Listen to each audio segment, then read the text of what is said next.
जरा एक दृश्य की कल्पना की जाए।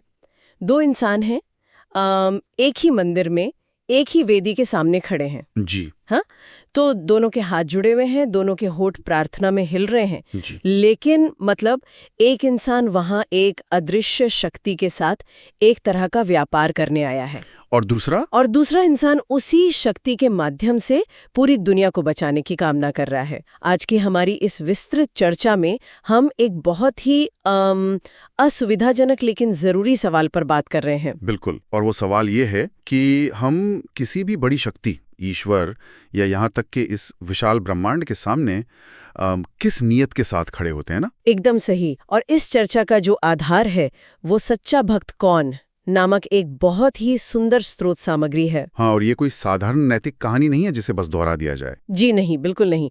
इसका उद्देश्य एक छोटे से गांव की पृष्ठभूमि और दो अलग अलग किरदारों के जरिए इंसानी फितरत और हमारी असुरक्षाओं को समझना है। और निस्वार्थ प्रेम के तंत्र को भी। इस स्रोत की सबसे बड़ी खासियत ही यही है कि ये मानवीय मनोविज्ञान की परतों को बहुत ही सरलता से उधेड़ता है। हाँ, मतलब जब हम किसी सर्वोच्च शक्ति से जुड़ने का प्रयास करते हैं तो वो जुड़ाव अक्सर हमारी अपनी आंतरिक कमियों का आईना होता है ना? बिल्कुल सही कहा आपने। कहानी के जो दो मुख्य पात्र हैं वे असल में हमारे समाज में मौजूद दो बिल्कुल विपरीत जीवन दर्शन का प्रतिनिधित्व करते हैं। तो चलिए स्रोत सामग्री में दिए गए इन दोनों पात्रों के परिचय से शुरू करते हैं। ये अपने आप में एक गहरा अध्ययन है। पहले पात्र है रामू। जी, रामू। हाँ, जो गांव के एक बेहद गरीब व्यक्ति हैं। मतलब उनके पास भौतिक सुख सुविधाओं के नाम पर कुछ भी नहीं है। उनका जीवन एक कठिन दिनचर्या से बंधा है। लेकिन उनका एक नियम है, वे हर सुबह नदी में स्नान करके मंदिर जाते हैं। और सबसे दिलचस्प बात यह है कि उनकी प्रार्थना में सिर्फ एक वाक्य होता है। और वो वाक्य क्या है? वो कहते हैं, सबका भला करना, मुझे कुछ नहीं चाहिए। अरे वाह! है ना? और दूसरी तरफ उसी गांव के एक बेहद अमीर और संपन्न सेठ हैं। सेठ जब भी मंदिर जाते हैं तो उनके हाथ कभी खाली नहीं होते। जाहिर है, संपन्न तो चढ़ावा भी बड़ा होगा। बिल्कुल। वे महंगे फूल, शानदार मिठाइयाँ और भारी दान दक्षिणा लेकर जाते हैं। लेकिन सेठ की जो प्रार्थना है वो रामू से बिल्कुल विपरीत है। वो क्या मांगते हैं? वो कहते हैं, मेरा व्यापार और बढ़ाओ, मेरे घर में सुख समृद्धि बनाए रखो। ये विरोधाभास सच में बहुत कुछ सोचने पे मजबूर करता है। सेठ का जो आचरण है वो असल में मानव मस्तिष्क के एक बहुत ही बुनियादी रक्षा तंत्र, मतलब जो डिफेंस मैकेनिज्म होता है उसे दर्शाता है। डिफेंस मैकेनिज्म, इसे थोड़ा और समझाएंगे? हाँ, देखिए, हम इंसान अनिश्चितता से नफरत करते हैं। जीवन बहुत अप्रत्याशित है, बीमारियां हैं, नुकसान है। ऐसे में सेठ का वो भारी चढ़ावा ईश्वर के प्रति प्रेम कम है। तो फिर वो क्या है? वो असल में उस अनिश्चितता को नियंत्रित करने की कोशिश ज्यादा है। वो ब्रह्मांड के साथ एक करार करना चाहता है कि मैंने ये कीमत चुका दी है, अब मेरे साथ कुछ बुरा नहीं होना चाहिए। ओह, समझ गई। इस दृष्टिकोण को अगर आधुनिक जीवन के चश्मे से देखें तो ये किसी high profile corporate networking event जैसा लगता है। बिल्कुल, एकदम सटीक तुलना है ये। मतलब जब कोई व्यक्ति किसी प्रभावशाली इंसान को महंगा गिफ्ट देता है तो उसके पीछे का उद्देश्य एक ट्रांजैक्शन या व्यावसायिक लेनदेन होता है ना? हाँ, वहाँ उम्मीद यही होती है कि इस दान के बदले में एक निश्चित रिटर्न ऑन इन्वेस्टमेंट मिलेगा। सही कहा। व्यापार बढ़ेगा, रुतबा बढ़ेगा। सेठ की ये तथाकथित भक्ति भी उसी नेटवर्किंग का एक आध्यात्मिक संस्करण ही लगती है। और इसी लेनदेन की मानसिकता से एक और मनोवैज्ञानिक स्थिति जन्म लेती है जिसे हम स्कैर्सिटी माइंडसेट या अभाव की मानसिकता कहते हैं। अच्छा, लेकिन सेठ तो करोड़पति है। हाँ, भौतिक रूप से उसके पास करोड़ों की संपत्ति है, लेकिन मानसिक रूप से वो लगातार इस डर में जी रहा है कि ये सब छिन जाएगा। वो हमेशा एक कमी महसूस करता है। ये बहुत गहरी बात है। इसके ठीक विपरीत रामू का जो व्यवहार है वो एक एबंडेंस माइंडसेट या बहुतायत की मानसिकता का सबसे शुद्ध रूप है, जबकि उसके पास खुद के लिए शायद पर्याप्त साधन भी ना हो। बिल्कुल। रामू के पास कुछ नहीं है, लेकिन उसके भीतर एक ऐसा अमनोवैज्ञानिक ठहराव है जो उसे पूरी दुनिया के लिए प्रार्थना करने की शक्ति देता है। ये विरोधाभास सच में हैरान करने वाला है। मतलब जो इंसान बाहर से सबसे ज्यादा समृद्ध है वो भीतर से सबसे ज्यादा डरावा है। हाँ, और जो बाहर से बिल्कुल खाली हाथ है वो भीतर से एक सम्राट की तरह महसूस कर रहा है। सही बात है। लेकिन ये जो सुविधावादी मानसिकता है ना, ये सिर्फ शांत और अनुकूल समय में ही टिक पाती है। बिल्कुल। स्रोत सामग्री कहानी को एक ऐसे मोड़ पर ले जाती है जहां इन दोनों दृष्टिकोणों की असली परख होती है। हाँ, संकट का वो क्षण जो हर मान्यता और हर रिश्ते की नींव को हिलाकर रख देता है। एकदम सही। जब बाहरी दुनिया हमारा साथ देना बंद कर देती है, तब हमारे असली इरादे सतह पर आ जाते हैं। तो कहानी में उस दिन क्या होता है? स्रोत में जिस दिन का वर्णन किया गया है, उस दिन गांव में एक भयंकर तूफान आता है। मूसलाधार बारिश होती है, नदी उफान पर आ जाती है। काफी खराब स्थिति। हाँ, सारे रास्ते बंद हो जाते हैं और चारों तरफ खतरनाक कीचड़ भर जाता है। इस प्राकृतिक आपदा के समय सेठ अपने घर की सुरक्षित चारदीवारी में ही रुकने का फैसला करते हैं। वे मंदिर नहीं जाते। और रामू? रामू उसी भारी बारिश में भीगते हुए अपनी जान जोखिम में डालकर उस कीचड़ भरे रास्ते से मंदिर पहुंच जाते हैं। अब इस पूरे घटनाक्रम पर मुझे एक तार्किक आपत्ति है। अच्छा, वो आपत्ति किस बात को लेकर है? मतलब, अगर हम निष्पक्ष रूप से विचार करें तो भयंकर बाढ़ और तूफान में घर से बाहर न निकलना तो एक बहुत ही व्यावहारिक, तार्किक और आत्मरक्षा का कदम है ना? हाँ, ये तो है। विकासवाद या एवोल्यूशन भी तो हमें यही सिखाता है कि खतरा होने पर खुद को सुरक्षित रखना चाहिए। रामू का इस तरह अपनी जान खतरे में डालना एक तरह का आत्मघाती कदम या मूर्खता भी तो माना जा सकता है। आपका ये सोचना बहुत ही स्वाभाविक है ना? क्या किसी कहानी में नायक को महान साबित करने के लिए सेठ के एक तार्किक और समझदारी भरे फैसले को भक्ति की कमी का नाम देना ज्यादती नहीं है? ये एक बहुत ही विचारणीय तर्क है। आत्मरक्षा निश्चित रूप से हर प्राणी की पहली प्रवृत्ति होती है, इसमें कोई शक नहीं है। हाँ, तो फिर सेठ को गलत क्यों माना जाए? देखिए, हमें इस घटना को एक शाब्दिक मौसम की रिपोर्ट की तरह नहीं देखना है। इसे एक रूपक या मेटाफर की तरह समझना होगा। रूपक की तरह मतलब कैसे? ये तूफान सिर्फ बादलों का बरसना नहीं है, ये जीवन में आने वाले उन अप्रत्याशित संकटों, कठिनाइयों और हमारे कंफर्ट जोन के टूटने का प्रतीक है। सेठ का जो धर्म और उसकी प्रतिबद्धता थी वो सशर्त थी, मतलब कंडीशनल थी। ओह, मैं समझ रही हूँ। हाँ, जब तक मौसम सुहाना था, रास्ते साफ थे और सुविधा थी, तब तक वो बड़े आराम से जाता रहा। यानी बात सिर्फ बारिश से बचने की नहीं है, बात इस सिद्धांत की है कि हमारी प्राथमिकताएं सुविधा के आधार पर कैसे बदल जाती हैं। बिल्कुल सही पकड़ा आपने। अगर हम इसे रोजमर्रा के जीवन पर लागू करें तो हम देखते हैं कि कई लोग तब तक ही आदर्श कर्मचारी, वफादार साथी या अच्छे इंसान बने रहते हैं जब तक परिस्थितियां उनके अनुकूल होती हैं। हाँ, थोड़ी सी दिक्कत या असुविधा आते ही वे पीछे हट जाते हैं। उनका समर्पण बस परिस्थितियों का मोहताज होता है। और रामू का कीचड़ भरा रास्ता ये स्थापित करता है कि जब किसी के प्रति प्रेम और समर्पण असीमित होता है तो वह मौसम या बाहरी परिस्थितियों का मोहताज नहीं होता। एकदम सही। रामू के लिए वो यात्रा कोई काम नहीं था जिसे टाला जा सके, वो उसके वजूद का एक स्वाभाविक हिस्सा था। इसलिए इस प्रसंग में तूफान ये नहीं नाप रहा था कि कौन ज्यादा साहसी है या कौन बेवकूफ है। वो ये नाप रहा था कि असुविधा के समय किसकी नीयत स्थिर रहती है। वाओ, ये नजरिया तो इस पूरी घटना के अर्थ को ही बदल देता है। हाँ, और शायद इसी अटूट नीयत के कारण रामू जब मंदिर के अंदर पहुंचता है तो कुछ ऐसा होता है जो बहुत खास है। बिल्कुल, उसके सामने जो दृश्य उपस्थित होता है वो पारंपरिक भक्ति की हर परिभाषा को पलटकर रख देता है। स्रोत क्या बताता है उस दृश्य के बारे में? स्रोत के अनुसार रामू देखता है कि तूफान के कारण मंदिर की छत से पानी टपक रहा है और वो पानी ठीक भगवान की मूर्ति के पास रखे एक छोटे से दीपक पर गिर रहा है। वो लौ किसी भी पल बुझ सकती है। यहाँ मानवीय संवेदना का एक बिल्कुल नया अध्याय खुलता है। आमतौर पर एक इंसान जब मंदिर जाता है तो वो क्या करता है? वो बस आंखें बंद करके प्रार्थना करने लगता है। हाँ, वो अपनी एक तयशुदा प्रार्थना या मंत्रों का उच्चारण शुरू कर देता है। लेकिन रामू ने अपनी आंखें बंद नहीं की। उसने वास्तविकता को देखा। स्रोत में उस गीली धोती और रामू के प्रयास का विशेष उल्लेख है। गीली धोती? हाँ।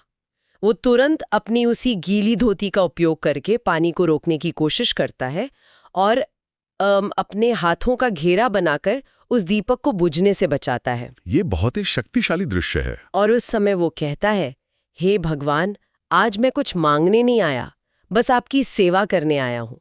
मुझे लगता है ये गीली धोती सिर्फ एक कपड़े का जिक्र नहीं है। तो आपको क्या लगता है ये किस बात का प्रतीक है? ये इस बात का प्रतीक है कि रामू के पास जो कुछ भी टूटा फूटा अपूर्ण साधन था, उसने उसी का इस्तेमाल किया। उसने सही समय, सही उपकरण या किसी सूखे तौलिए का इंतजार नहीं किया। बहुत खूब। ये परफेक्शन या पूर्णता के भ्रम को तोड़ने वाला पल है। हाँ, बिल्कुल। हम अक्सर मानते हैं कि जब सब कुछ सही होगा, हमारे पास पूरी सुविधाएं होंगी, तभी हम किसी की मदद करेंगे या कोई बड़ा कदम उठाएंगे। सही बात है। रामू का वो कृत्य ये स्पष्ट करता है कि सीमित और अपूर्ण संसाधनों के साथ किया गया सच्चा प्रयास किसी भी भव्य लेकिन खोखले आयोजन से कहीं ज्यादा शक्तिशाली होता है। बिल्कुल। और यहाँ जो सबसे गहरी बात है वो है ईश्वर या उस सर्वशक्तिमान का असुरक्षित रूप में प्रस्तुत होना। यह एक बहुत ही मार्मिक अवधारणा है। इसे समझने के लिए हम एक बहुत ही आम मानवीय अनुभव का उदाहरण ले सकते हैं। जी बताइए। मतलब जब कोई इंसान बचपन में होता है तो उसके लिए उसके माता पिता दुनिया की सबसे अमोघ शक्तिशाली इकाई होते हैं। है ना? हाँ, बच्चा सोचता है कि वे अजेय हैं, वो उसकी हर मुश्किल से रक्षा करेंगे। लेकिन जीवन में एक दौर ऐसा आता है जब वही माता पिता उम्र के साथ कमजोर होने लगते हैं। अचानक भूमिकाएं बदल जाती हैं। बिल्कुल बदल जाती हैं। जो अब तक रक्षक था, अब उसे रक्षा की आवश्यकता होती है। रामू ठीक उसी तरह व्यवहार कर रहा है। उसे इस बात से कोई फर्क नहीं पड़ता कि सामने वो शक्ति है जो ब्रह्मांड चलाती है। उसे बस एक लौ दिखती है जो बुझ रही है और वो रक्षक की भूमिका में आ जाता है। रक्षक और संरक्षित के बीच की ये बदलती भूमिका ही प्रेम का चरम बिंदु है। दार्शनिक रूप से सोचें तो क्या ब्रह्मांड के निर्माता को सच में एक टपकती छत से कोई नुकसान पहुंच सकता है? नहीं, बिल्कुल नहीं। क्या हवा का एक झोंका उस असीम शक्ति को मिटा सकता है? नहीं। ये पूरा दृश्य असल में रामू के भीतर मौजूद सेवा भाव के प्रकटीकरण का एक माध्यम था। मतलब ये भगवान की जरूरत नहीं थी? जी नहीं, वो ईश्वर की जरूरत नहीं थी। वो रामू की चेतना के विस्तार का अवसर था। जब कोई व्यक्ति ये कहता है कि मैं सेवा करने आया हूं, तो वो अपने अहंकार और अपनी सभी पहचानों को शून्य कर देता है। वो खुद को प्रकृति के हाथों में एक उपकरण मात्र बना लेता है। बिल्कुल। और शायद इसी शून्य अवस्था या अहंकार के पूर्ण समर्पण का परिणाम कहानी का वो चरम बिंदु है, जिसे स्रोत में दिव्य प्रकटीकरण कहा गया है। तो आगे क्या होता है मंदिर में? स्रोत के अनुसार उस अंधेरे और तूफान से घिरे मंदिर में अचानक एक दिव्य प्रकाश फैलता है और वो सर्वव्यापी शक्ति स्वयं प्रकट हो जाती है। इस प्रसंग में जो संवाद है ना, वो पूरे मानव इतिहास के आध्यात्मिक और दार्शनिक सार को अपने भीतर समेटे हुए हैं। हाँ, जब एक साधारण इंसान के सामने स्वयं ईश्वर खड़े हों और कहें कि मांगो, क्या चाहते हो, तो वो इंसान की इच्छाओं की सबसे बड़ी परीक्षा होती है। बिल्कुल। एक ऐसा अवसर जहां इंसान दुनिया की कोई भी ताकत, संपत्ति या अमरता मांग सकता है। लेकिन रामू की प्रतिक्रिया इस कहानी को आम साधारण लोक कथाओं से अलग कर देती है। रामू क्या जवाब देता है? रामू फिर भी अपने लिए कुछ नहीं मांगता। वह सिर्फ इतना कहता है, मुझे कुछ नहीं चाहिए, बस आप सबका ध्यान रखना। ये जवाब सुनकर भगवान जो निष्कर्ष देते हैं, वो इस पूरे स्रोत सामग्री की सबसे महत्वपूर्ण पंक्ति है। वे कहते हैं, आज तक लोग मुझसे सिर्फ लेने आए, लेकिन तुम देने आए हो, तुम ही मेरे सच्चे भक्त हो। लोग लेने आए लेकिन तुम देने आए हो। ये वाक्य सुनने में जितना सरल लगता है, इसका मनोवैज्ञानिक और दार्शनिक वजन उतना ही भारी है। लेकिन इस वाक्य ने मेरे मन में एक बहुत ही असहज करने वाला सवाल भी खड़ा कर दिया। कैसा सवाल?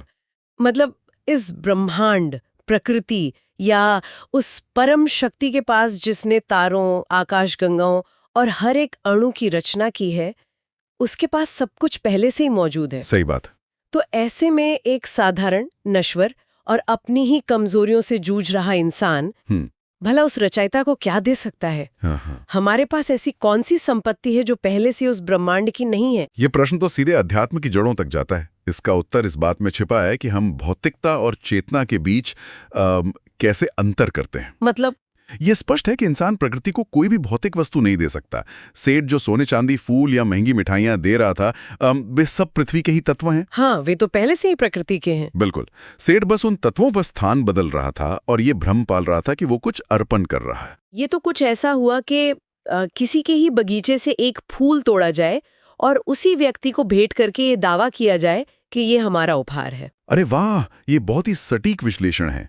भौतिक चीजें प्रकृति का हिस्सा है, लेकिन एक ही चीज है जिसे ब्रह्मांड ने इंसान को दिया है, पर उस पर पूर्ण नियंत्रण हम सिर्फ और सिर्फ इंसान का है। और वो क्या है? वो है हमारी स्वतंत्र इच्छा, यानी फ्री विल, हमारी नियत और हमारा निस्वार्थ प्रेम। ओह, अब समझ में आ रहा है। जब रामू ने उस दीपक को बचाया तो उसने कोई भौतिक संपत्ति नहीं दी, उसने अपनी वो स्वतंत्र इच्छा दी, उसने अपनी असुविधा चुनी। हाँ। उसने वो भाव दिया जो किसी खदान से नहीं निकाला जा सकता और ना ही किसी खेत में उगाया जा सकता है। यानी वो भाव, वो चेतना, वो नियत ही एकमात्र ऐसी चीज है जिसे इंसान खुद उत्पन्न करता है। बिल्कुल। ईश्वर या ब्रह्मांड इंसानों से उनके कर्मकांड या उनकी दौलत नहीं चाहता, क्योंकि वो तो वैसे भी उसी का है।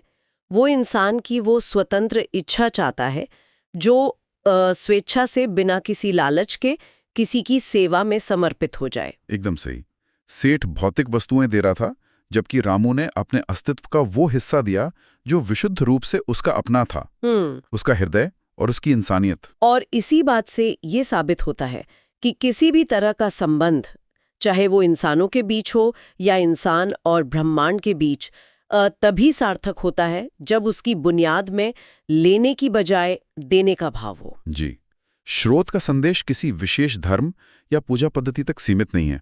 ये संदेश इस बात पर जोर देता है कि सच्ची पवित्रता बाहरी आडंबरों में नहीं है। तो किसमें है? वो इरादों की पारदर्शिता और कर्मों की सच्चाई में है। तो इस पूरी चर्चा से जो तस्वीर उभर कर सामने आती है वो हमारे अपने व्यवहार की एक बहुत गहरी समीक्षा करती है। बिल्कुल करती है। हमने एक तरफ एक ऐसी मानसिकता को देखा जो हर रिश्ते, हर जगह को एक बाजार समझती है, जहां सब कुछ दो और कुछ लो के सिद्धांत पर चलता है। और मौसम खराब होते ही या सुविधा छिनते ही वो सौदा रद्द हो जाता है। हाँ, और दूसरी तरफ हमने एक ऐसे अस्तित्व को देखा जो शून्य में होकर भी अमर, सब कुछ अपने भीतर समेटे हुए था, जो बिना किसी शर्त के, बिना किसी बाहरी साधन के, सिर्फ अपने शुद्ध भाव से पूरे ब्रह्मांड को सुरक्षित करने का प्रयास कर रहा था। अब सबसे महत्वपूर्ण प्रश्न ये है कि इस कथा का आज के आधुनिक तेज रफ्तार जीवन में क्या स्थान है? यह एक बहुत ही प्रासंगिक सवाल है। अगर हम इस दर्शन को